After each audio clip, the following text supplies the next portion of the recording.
Did they all have O's at the end? We went over to walk through the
Okay, so I think we're going to get started.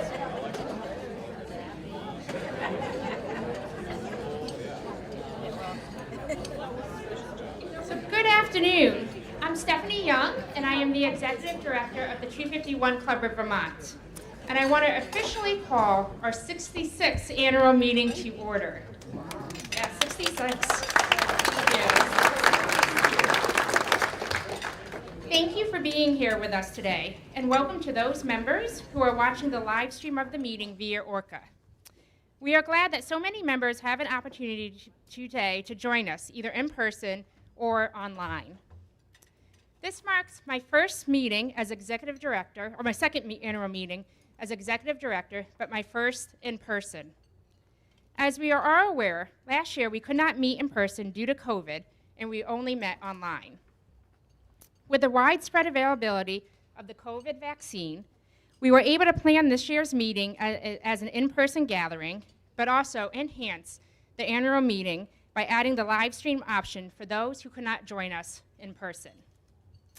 I heard from so many members that the club was an important part of their getting through the pandemic, with members traveling locally when we could not go out of state to see family and friends or gather at large events.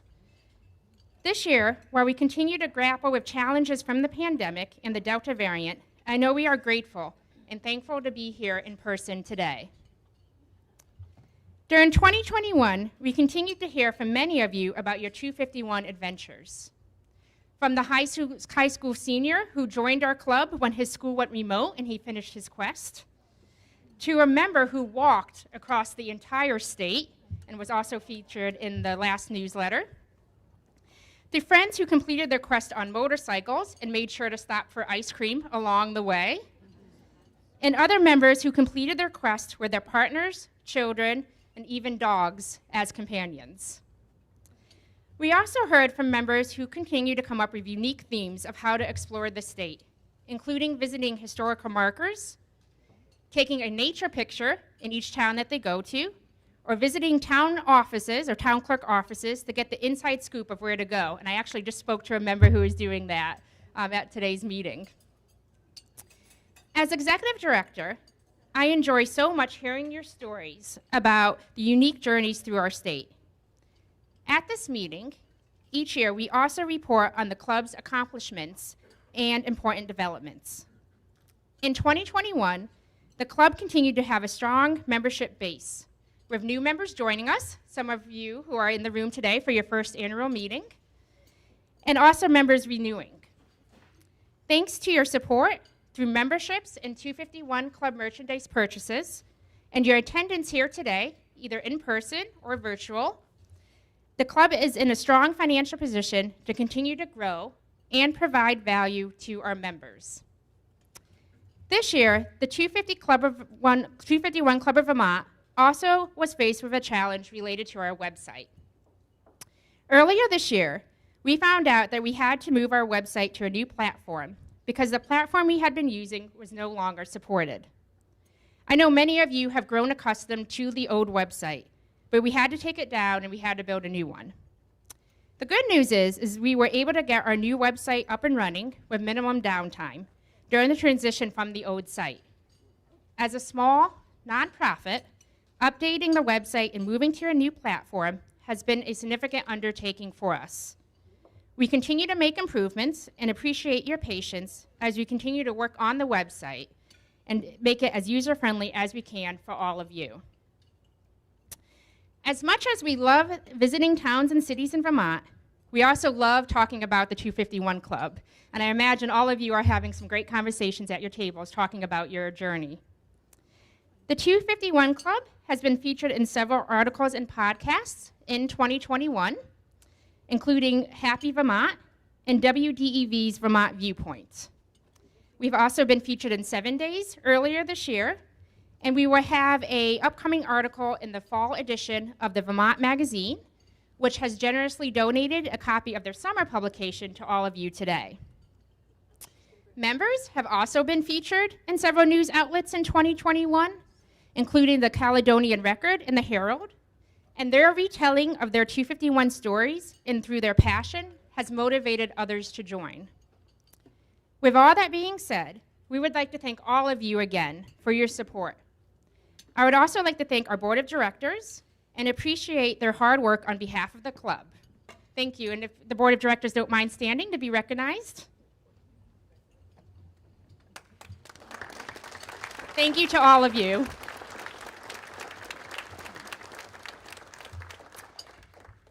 Before we move to our keynote speaker for today's meeting, I want to recognize that during 2021, we were saddened to lose one of our board members, Jack Carter, who passed away in June. We are so grateful that Jack's family members, Ted, Jim, and Susan, can be with us today. And now we will be hearing from board member John Dumville about what Jack meant to the 251 Club and the community as a whole. I would now like to turn it over to John.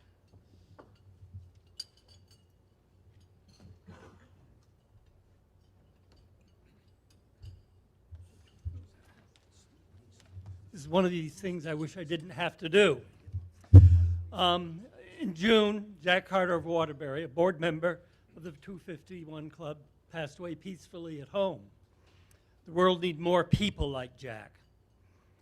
In Waterbury, he was known as the mayor of Stowe Street because of his involvement. When Jack saw something that needed doing, he would say, "Why not?"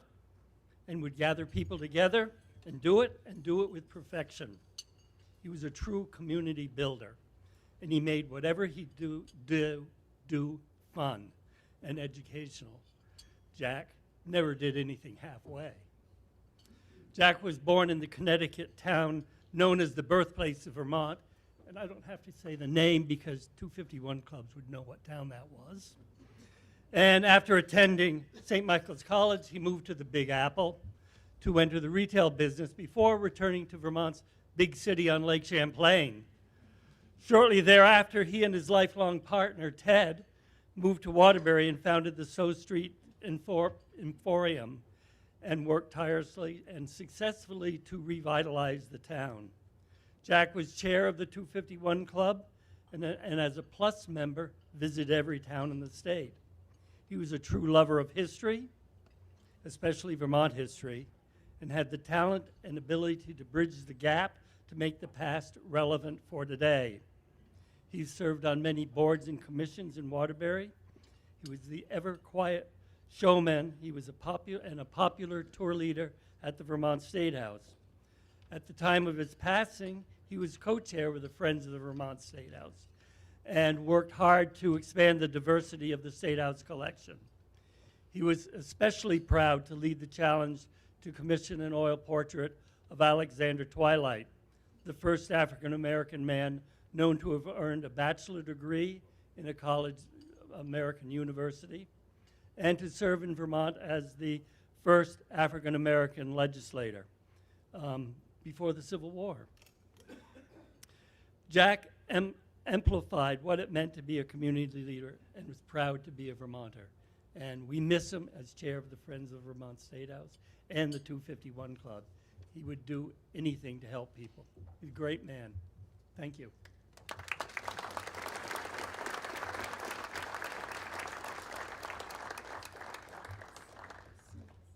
Thank you, John, for those kind words about Jack, who is dearly missed by all of us. We are now pleased to introduce our keynote speaker, Molly Vasey of the Old Stone House Museum and Historic Village.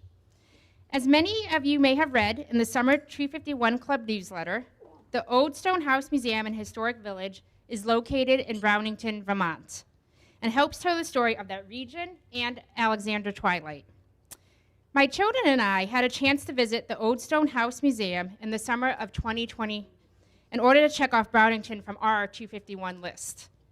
We signed up for what was to be a 45-minute tour, and it ended up being a 2-hour tour because we were so fascinated by the story and by the tour guide, who I've told Molly about, that we just couldn't get enough at the museum. My boys at the time were 6 and 10, and so when they overheard me talking about who should be our keynote speaker for today, my oldest immediately piped up with, "Mom, you need to go and you need to contact the Old Stone House Museum." And I could not agree more. I am so thrilled to have Molly here with us today. So after Molly speaks, we'll have time for a little bit of Q&A. And with that, I'd like to now turn it over to Molly. Thank you so much.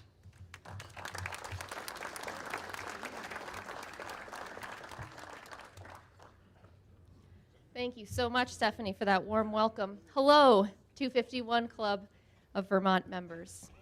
I want to thank you for welcoming me this year to your annual meeting. My name is Molly Vasey, Executive Director of the Old Stone House Museum and Historic Village in Brownington, Vermont. It is my great pleasure to speak to this group, especially as your travels through Vermont have surely brought you to unforgettable places in our state. And I'm here to tell you the story of a great man in his corner of the Green Mountains, in my view, one of the most peacefully and humbly magnificent places on earth. The opportunity to speak to you on this day is made all the more special by the fact that right now as I speak at the Old Stone House Museum and Historic Village, we are holding the last of our season's events in celebration of this great man's 226th birthday. The hero of our story at the Old Stone House is African-American Alexander Lucius Twilight, born in Corinth, Vermont in September of 1795.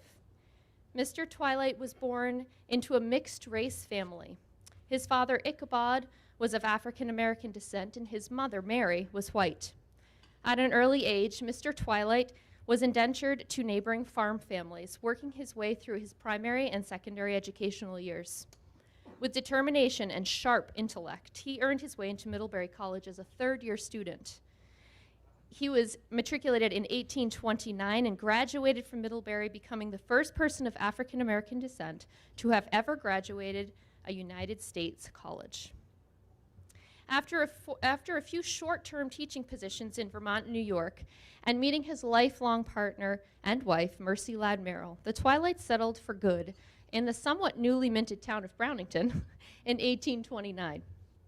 For Alexander, Brownington would become, and I quote, "the home of my choice," the place and the students to which he dedicated his career, his life, and his considerable genius. Over the span of the next 28 years, the Twilights built an educational hub in Brownington along the prominent and historically important Hinman Settler Road, that at the time connected the central part of the state to its northernmost regions and the Canadian border. In the first several years of his tenure as headmaster of the Orleans County Grammar School, which was a secondary school, and minister of the Brownington Congregational Church, the Twilights built their home, now known as the Twilight House. And in the years to follow, Mr. Twilight built the 4-story dormitory, granite, called Athenian Hall, specifically to house his growing population of on-site students. It is fabled, and I'll just make a quick note, this is one of my favorite stories, that Twilight built that beautiful structure, that 4-story granite edifice, almost by himself with the help of his little ox. This impressive building was constructed using granite blocks, and the first 3 floors featured a kitchen, a dining room, a parlor, 14 student rooms, 6 recitation rooms. And the 4th floor consisted of 2 classrooms, one of them a 20 by 40 foot assembly room, which probably was large enough to accommodate the entirety of the student body. Mr. Twilight was known for the care and attention he gave to his students' intellectual and moral growth. The diversity of curricula was a testament to this, offering courses per term in a shockingly wide variety of subjects, including trigonometry, geometry, vocal music, astronomy, surveying, natural theology, botany, logic, philosophy, and more. The list literally goes on. And an even more surprising twist, the Twilights housed both their male and their female students, ages 12 to 18 roughly, in Athenian Hall together, only separated by 1 floor between them.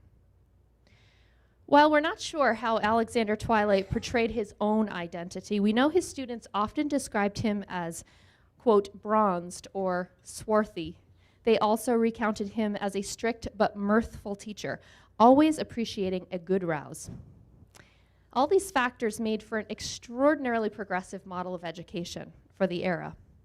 He implemented place-based, highly experiential learning where boys' and girls' minds were honored under the laws of nature. In 1836, the same year Mr. Twilight finished building the massive granite dormitory, he also was elected to the Vermont State House of Representatives, becoming the first person of African American descent in the nation to be an elected state official. Mr. Twilight was in many ways a controversial figure. He was a man of forceful will and conviction, not easily swayed by contrary opinions, and found himself in the opposition of his board on numerous occasions, and was even fired for a short period starting in 1847.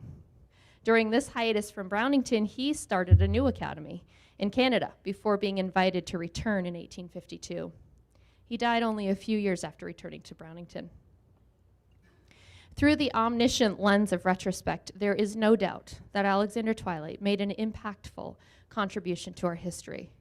Across the span of his career, he educated almost 3,000 students.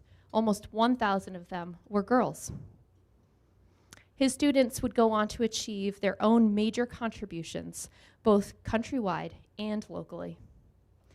The Old Stone House Museum has long celebrated the Twilights as the protagonists of our local story.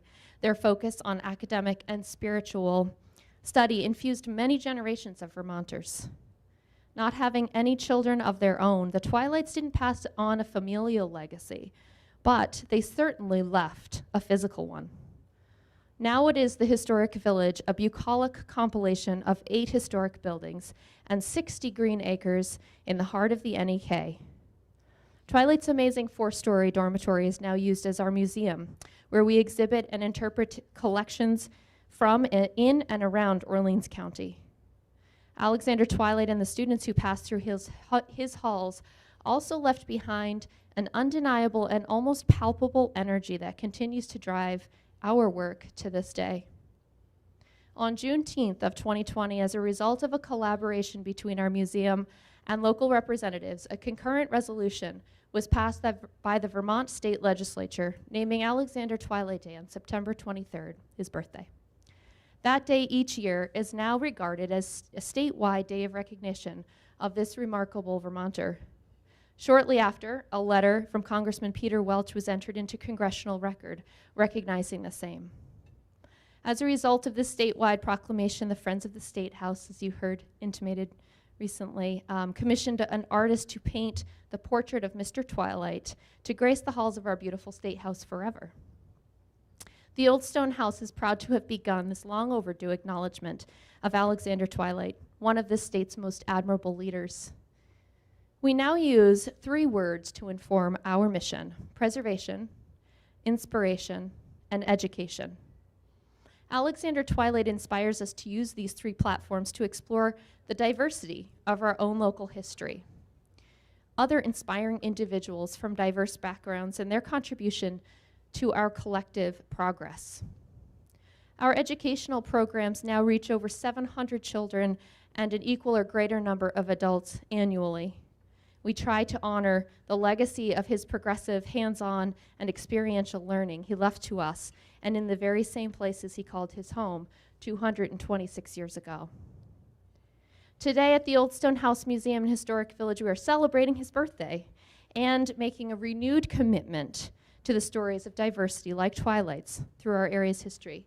It is so important now, perhaps more than ever, to recognize the brave frontrunners of our society, to see these people as examples to learn from, and by whom and by which to create a richer, deeper, and more complex understanding of ourselves. As one of my trustees recently described, and I quote her now, "History matters.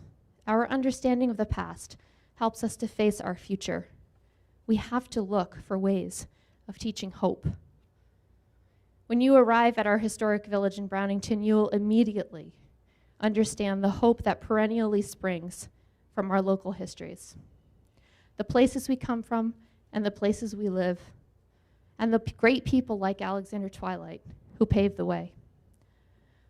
Often in these commemorative speeches about Twilight and the educational village he built in Brownington, there's reference to an article that Iris Berg, my friend, an Irisburg author, Howard Frank Mosher, wrote for Vermont Life.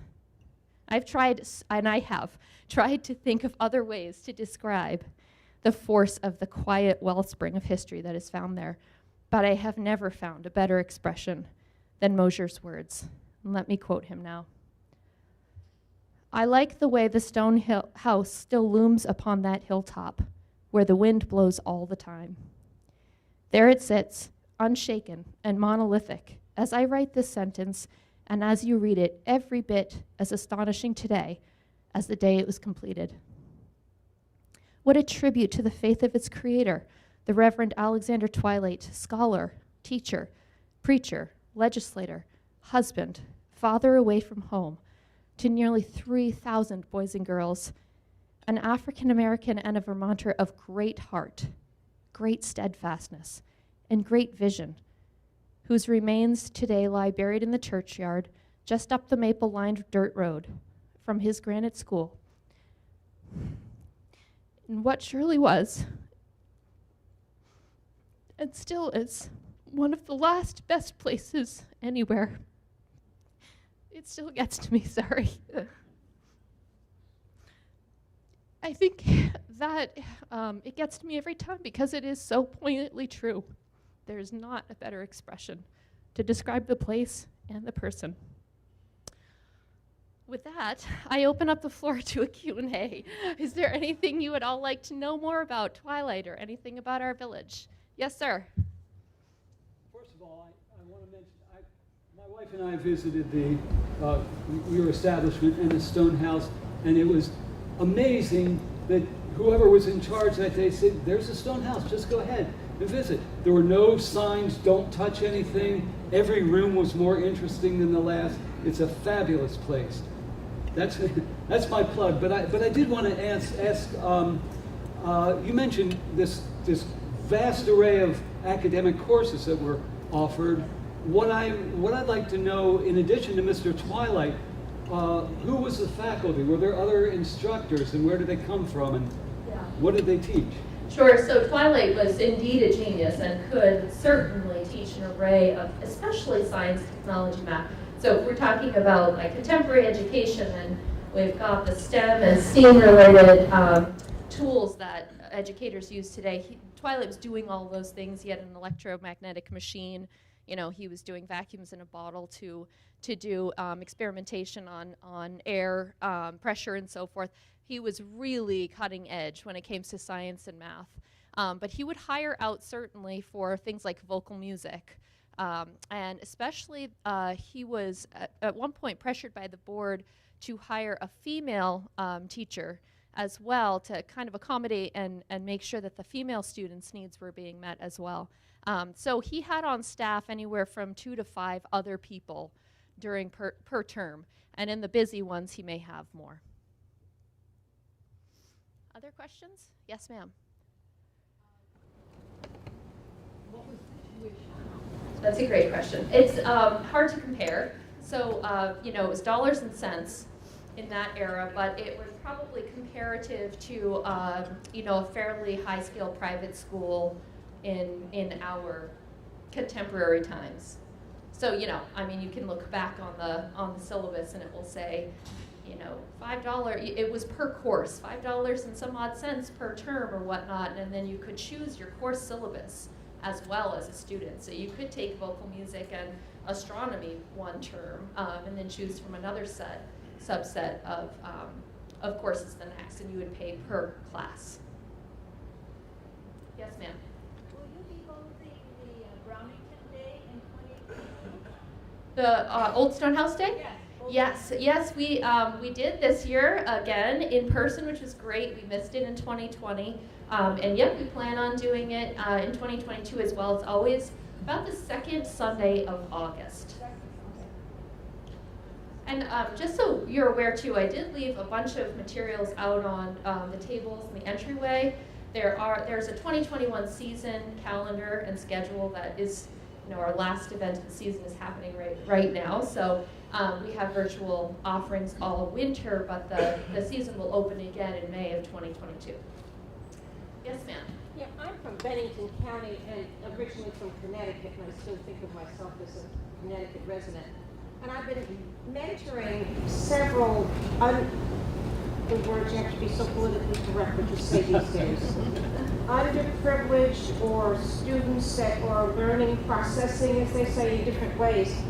And I'm just sometimes very appalled, and I don't mean to offend any teachers, at the subject matter that is created for kids to write reports on. And there's just no facts. I mean, just with the story you've told today, I hope some of that material can be mailed to teachers for lack of, I don't know. I only know the students that I work with, and I see the deficiencies in reading and math and just general knowledge about Vermont, the state that they live in, and a state that many of them will stay in. And when I see the homework assignments, pretend you are this, and how would you send that message out? And when we have such wonderful facts and stories here. So all that to say, the more you can shift or send some of that material, or even have a grant from our own Vermont state that provides opportunities for you to mail information like this to the schools for teachers. Thank you for that comment. It is true, and I was just having this conversation to some degree at our table too. The Northeast Kingdom, because of its size and population, sometimes has stories remarkable in nature that aren't necessarily shared widely through the state of Vermont or even regionally.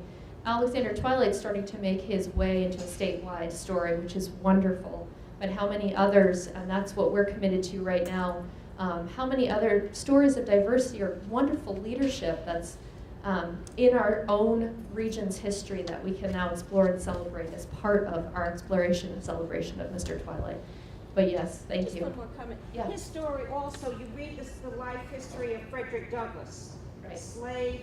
I mean, when I'm reading his biography, obviously that he wrote, I need a dictionary for some of the words. And it just astounds me that this is a man that, wasn't in preschool and early school. So many of these people that have excelled in this manner, it's Twilight, it's Douglass, it's Booker T. Washington. They've been in different corners of our United States of America, and all very gifted people. So it's a common thread when there is ambition and intelligence. There is no glass ceiling. That is so true. Any other questions I can answer? I'd never heard of Yes, ma'am.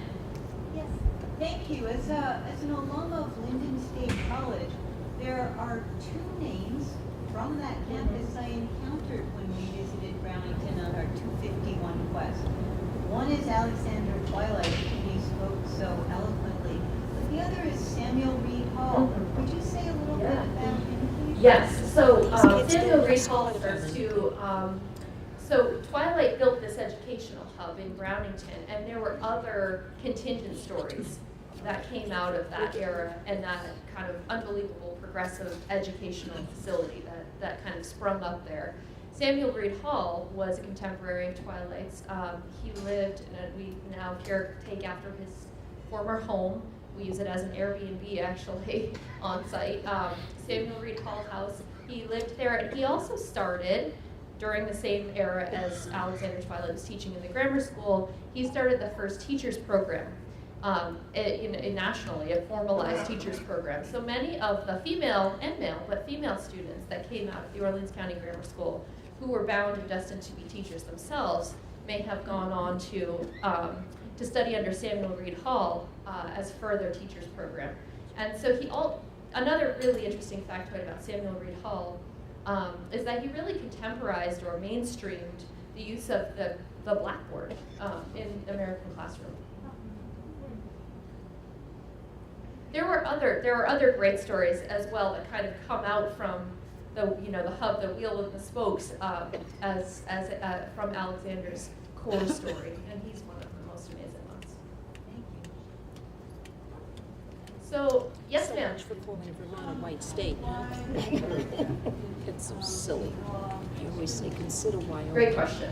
He drew students from the northern tier of Vermont, primarily. He also drew a few students from New Hampshire, and he drew a number of students actually from lower and middle Canada, so they're from the Quebec and Ontario regions of Canada.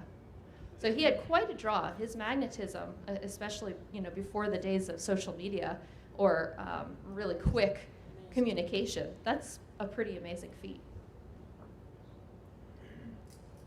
So before I leave you today, I wanted to highlight just a few other local attractions you might consider visiting in your travels through Vermont. And maybe you have already, so you'll have to excuse me if some of this is repetitive for some of you. The Old Stone House Museum and Historic Village really enjoys a robust partnership program with a lot of other organizations. And I would encourage you all, if you haven't already, to explore some of these places in our region as well, with deep, meaningful ties to the Old Stone House. In Glover, of course, there's the famous Bread and Puppet Theater and the Museum of Everyday Life, which are closely connected, places of interest. In Craftsbury, we have a very interrelated history with Craftsbury that is very directly tied to Twilight. Just give you a quick snippet about that. In 1836, Twilight went to Montpelier as a representative to literally thwart the opening of another Orleans County grammar school in Craftsbury, where it was proposed, fearing that the competition would split the available student body in half, and neither institution would thrive. Later, the Craftsbury Academy eventually opened, despite Twilight's objections, and Mr. George Washington Henderson was hired as the headmaster and minister of that institution. Mr. Henderson was a black man. He was born a slave in Clark County, Virginia, in 1850, and mostly illiterate when he arrived in Vermont in 1865. Henderson received his education at the Underhill Academy, followed by college at the Barry Academy, and graduated from UVM first in his class in 1877. Henderson then went on to have an outstanding career in Craftsbury and then moved on into academia later in his career. So Craftsbury is a very interesting place, very interconnected histories. We also have partners in Caledonia County and the NEK, including the Fairbanks Museum and Planetarium, and Catamount Arts Center, both in St. Johnsbury. Our friends at Northwood Stewardship Center are well worth visiting, and their grounds and programs reflect the rare beauties of the Northeast Kingdom. And don't forget the majesty of the Northeast Kingdom's lakes, Willoughby in Westmore, Crystal Lake in Barton, Lake Seymour in Morgan, Parker Pond in Glover, Caspian Lake in Greensboro, Lake Memphremagog in Newport, and we can go into the ponds too, but the list does go on there as well. There is so much to explore and celebrate in the NEK, and the Old Stone House Museum and Historic Village as at the beating heart of it all. Our season is coming to a close, as I mentioned, on October 17th, but we will have pre-booked tours up until that point, so please come and visit us if you can. You can book your tour, of course, online. We look forward to seeing you soon. Hopefully you'll all be able to come visit. Thank you so much for your attention.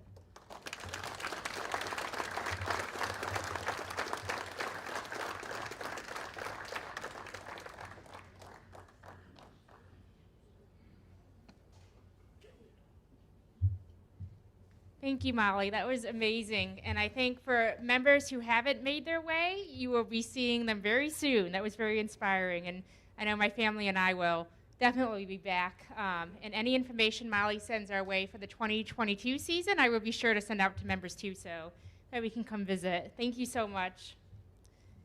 Okay, great. So traditionally, members at our annual meeting have shared stories of if they have completed their quest during the year. And this year we were going to do it if you have completed your quest in 2020 or 2021, since we couldn't meet in person last year.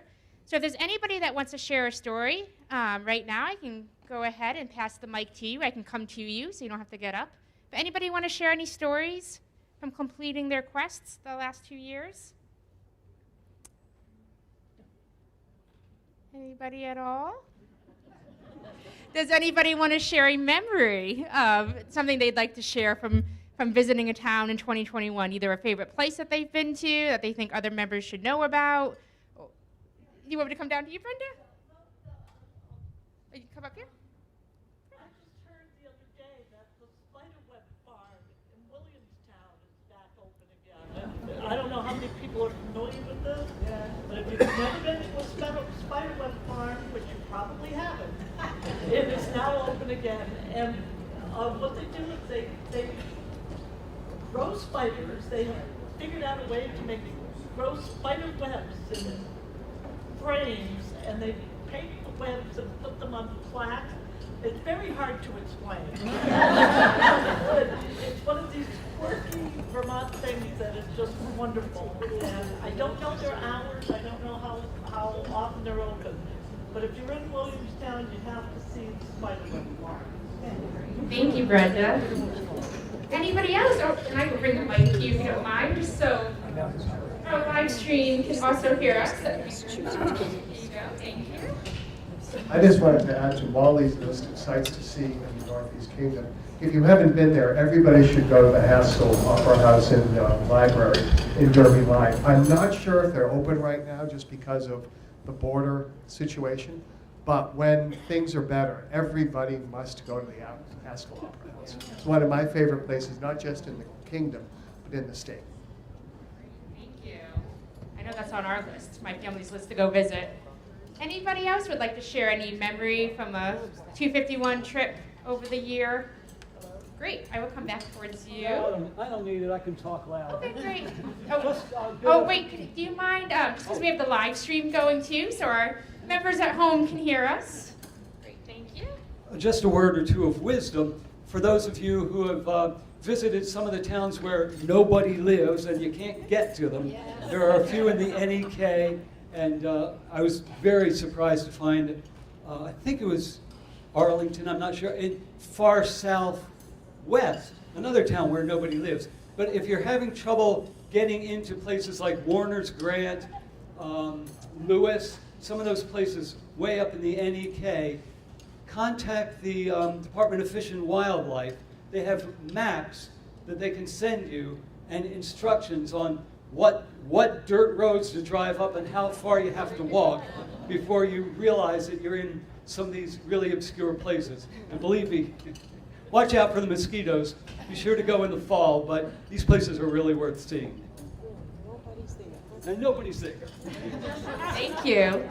All right, let me head back here. Nobody's there already. You're telling me there really is a place. There are. You don't mind just using the... No, I just wanted to share that the Vermont Rug Hookers Guild are also trying to hook in all 251 towns this year to kind of modify, to do the same as the 251 club. So many of the members of the guild have been hooked in a lot of different towns just for sort of a co-251 thing. Thank you for sharing. Thank you. Oh, this way. I will hand you the mic. I wanted to ask, who has found Mount Holly? So we found a farm that said our task was to take a photograph that had the town's name in it. We found a farm outside of the intersection where the Mount Holly Baptist Church was the town center, and used to be. It burned down in 1993. So the only way we found it was we found this farm that said Mount Holly Dairy Air, and the farmer happened to be out on his tractor, and we approached him, and he gave us the history of that community.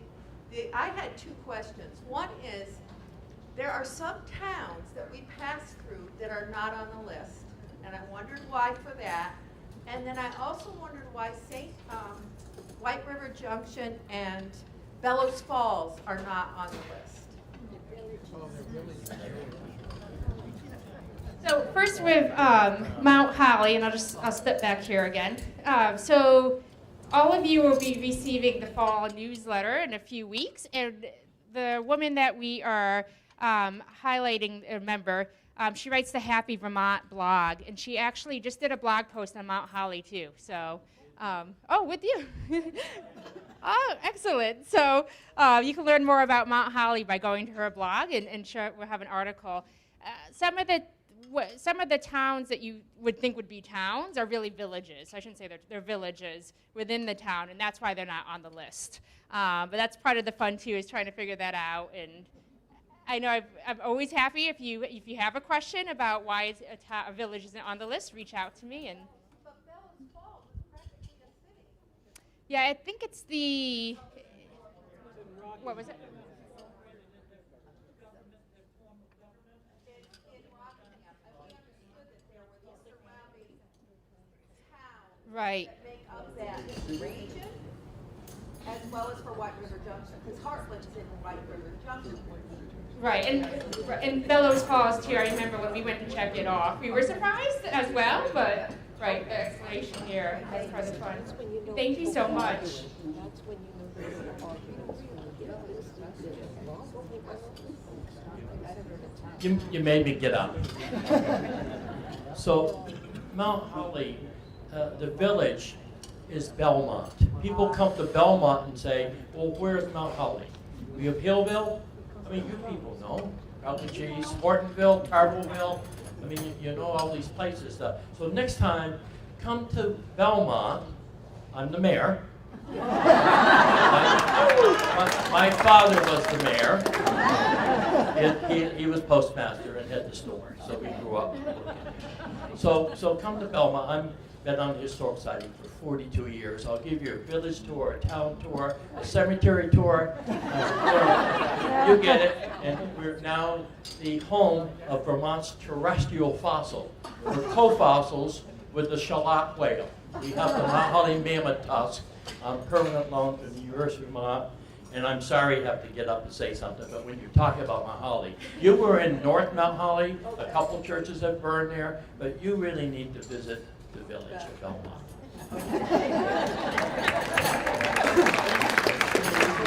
Great, thank you so much. So I think we're ready for the raffle drawing, and I think Brenda's gonna help out here and draw some names.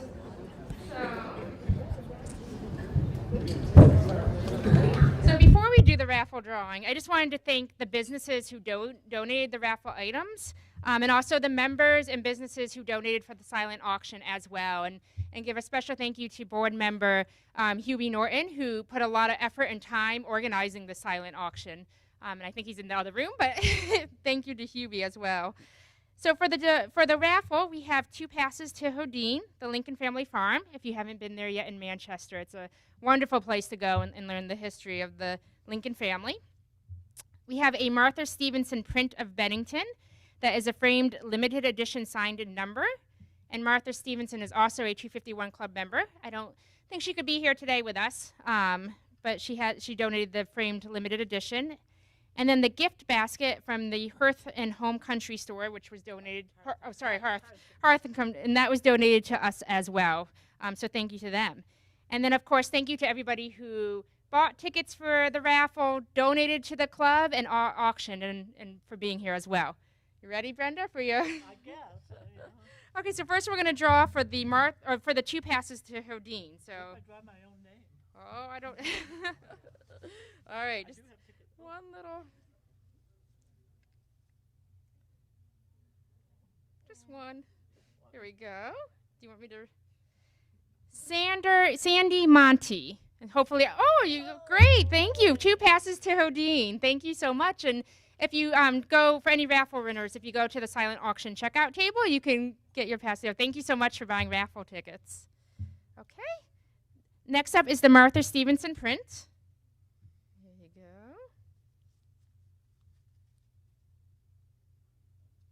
I know, just one. Did you want to read it? So, Rod Durrell, who I believe is watching us via the live stream. So, Rod, you are the winner of the Martha Stevenson print. Thank you for buying a raffle ticket. And last one, the gift basket.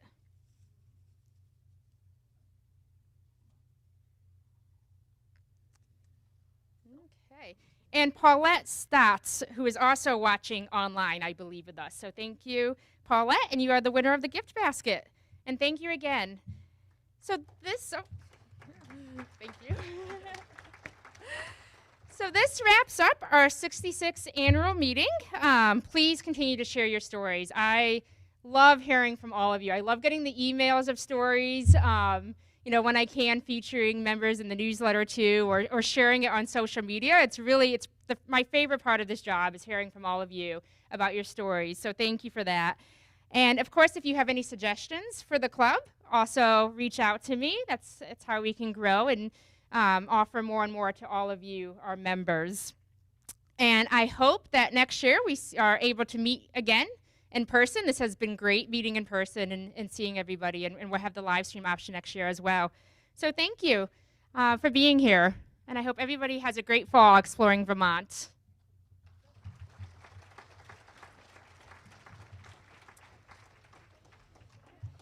Great, thank you. Oh, I'm sorry, yes, thank you. The silent auction. So if you are a winner of one of the items for the silent auction, when you walk out, see your number circled on that board. You can see it my left-hand side. And then the first table on your right when you walk out is the checkout table. So just see if your number is circled and if you are a winner. So thank you for reminding me. And also, make sure you validate your parking ticket if you haven't already. It's when you walk out the door, that little machine, and you can ask a board member for help. So thank you. Thank you again.